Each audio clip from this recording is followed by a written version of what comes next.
Hello, কেমন আছেন সবাই? হঠাৎ করে আমার ফোনে একটা কল চলে আসে যে আমার একটা পার্সেল এসেছে।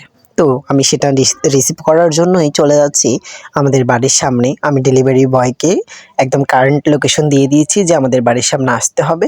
আদারওয়াইজ পার্সেল রিসিভ হবে না। দেন চলে আসছে আমাদের বাড়ির সামনে। আ ওরা মানে সবাই আসে। আবার যখন আমি দারাজ থেকে কিছু অর্ডার করতে যাই, তখন দারাজের পার্সেল বয়রা আসতে চায় না আমাদের এইদিকে।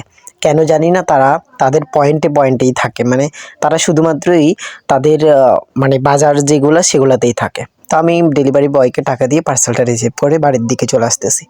আর পার্সেলটা মোটামুটি ভারীই লাগতেছে, মানে আমি যেটা অর্ডার করছি ওইটার মতোই লাগতেছে। তো আমি পার্সেলটা নিয়ে বাড়ির দিকে চলে আসছি এবং বাড়িতে এসে আমি কাঁচি নিয়ে বসলাম এবং পার্সেলটাকে কাটার জন্য বসে গেলাম। তো আমি পার্সেলটাকে কাটতেছি, আর আপনারা হয়তোবা আমার পার্সেলের মানে গায়ের উপর যে লোগোটা আছে অথবা নাম দেখেই বুঝতে পারতেছেন যে এখানে অবশ্যই কোনো একটা খাবার আইটেম থাকতেছে। তো এই তো এবার আমি পার্সেলটা খুলে ফেলছি। এই যে দেখতে পাচ্ছেন কি, অ্যাকচুয়ালি এগুলো ছিল হানি নাটস, বিভিন্ন রকমের মধুময় বাদাম, মানে বিভিন্ন রকমের বাদামের সাথে মধু, এটাকে বলে হানি নাটস আর কি।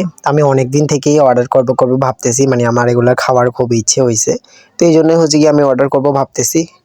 তো দেন অর্ডার করে ফেললাম এবং অনেক ভালোই ছিল, যদিও টেস্টটা মধুর মতো লাগে নাই।